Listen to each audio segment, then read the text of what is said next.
Hey, this is Doc Erik. Welcome to my YouTube neighborhood, the channel where we give you one mindset tip and one body set tip, not only to take with you throughout today's video, but also later in life as well. Today we're going to be talking about, do carbohydrates make you fat? So let's go ahead and jump in.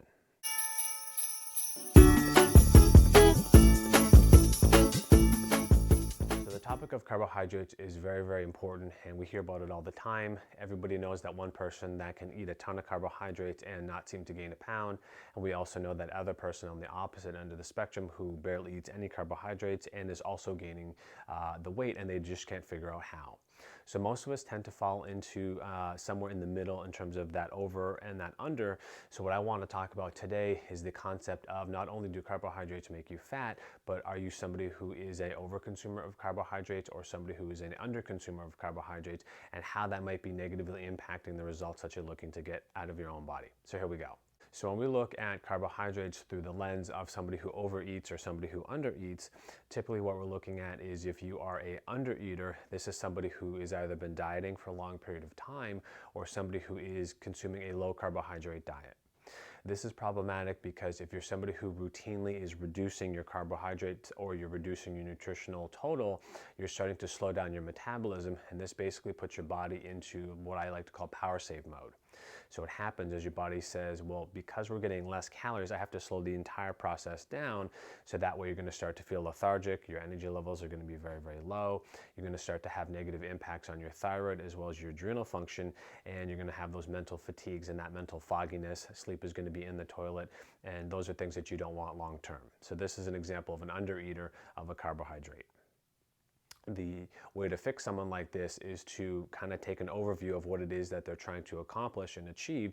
And these individuals typically are going to start to titrate up their carbohydrates slowly over time in a manageable way that's trackable, so that they slowly start to get their energy levels back up. They start to balance and normalize those hormones that have been out of swing, and they start to gain healthy body weight while maintaining their body composition and not putting on the wrong kind of weight. On the opposite end of the spectrum, we have those who overconsume carbohydrates. These are people that might be upwards of 200, 250, or even 300 carbohydrates a day. Now, these individuals, they can typically get away with it because they're someone who's either physically active, somebody who has a physically demanding job, somebody who goes to the gym routinely and works out very vigorously, or it's a combination of all the above. So these individuals are able to get away with eating more carbohydrates because when we utilize our muscles contain muscle glycogen, which is the preferred fuel source of the body for most of us. What ends up happening is, after a physical exertion of whatever it is that you do, your body has depleted the carbohydrate stores, and then by consuming carbohydrates, you're actually allowing the muscle tissues to replenish their stores. So the more you work out, the more carbohydrates your body is going to demand. If you are somebody who is sedentary, but you're also eating the same kind of lifestyle, and you're not working out, you're not going to the gym, then you're going to slowly start to see your body accumulate extra pounds in terms of body fat, because you're consuming calories, but you're not burning them off. So your body basically stores them because it has nothing else to do with it. So for these individuals, one of the fixes would be to slowly titrate them down in terms of their carbohydrate consumption, and slowly find a way that they still feel full and satiated without them gaining those additional pounds. So let's wrap things up by talking about the different types of carbohydrates, and how, if you're an overeater, or how, if you are an undereater, how do we kind of help you somewhere in the middle. So first thing we want to talk about is your fast versus your slow digesting carbohydrates. These are important because if you're looking to replenish the muscle glycogen stores first and fastest, you want something that's an easy digestible carbohydrate. So something like a piece of fruit, whatever kind of fruit that you prefer, or you can use something like an oatmeal as well. These are very easy ways to get those calories in, and it also helps to replenish those glycogen stores.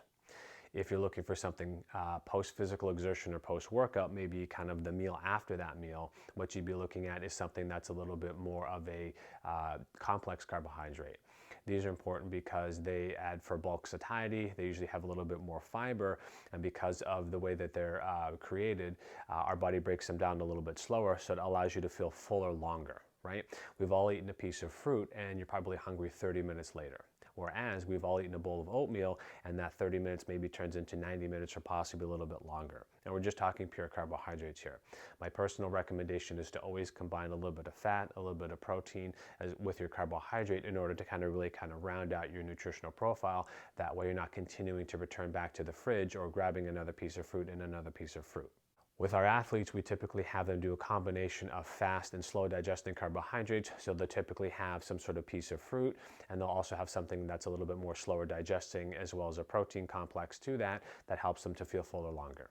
If we talk about the fiber content of our carbohydrates, this is important as well. We typically find these more in our fruits as opposed to something that is synthetic.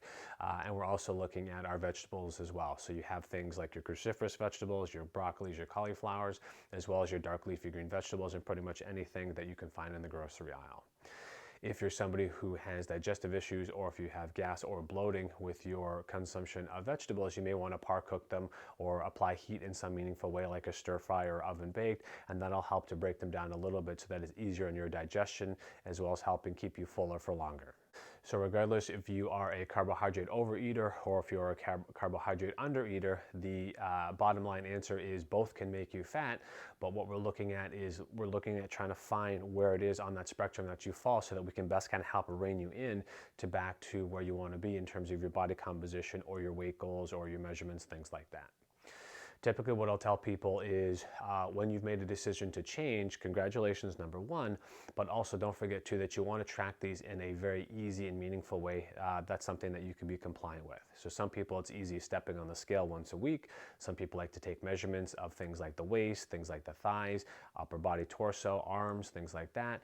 And other people, they'll use a piece of clothing. So maybe it's a shirt, maybe it's a pair of pants. If you are heading in the right direction, your energy levels are going to be balanced, your hormone levels are going to be balanced, and your clothes should start to be fitting you pretty well. You may start to notice possibly not a scale change right away, but you may start to notice that you're taking inches off your body, and that should make you pretty darn happy. So there we have it. We discussed about, do carbohydrates make you fat? And the answer is, as always, it does depend, but hopefully we gave you some good tips. Don't forget to comment down below and share some of the things that you've done to really help transform your body. I love reading those comments, and it helps me learn more about what you guys are looking for in terms of these videos. Also, don't forget to rate, review, and subscribe. I love getting new visitors to our channel. It helps me generate new content and things that you guys are interested in. And until next time, stay healthy.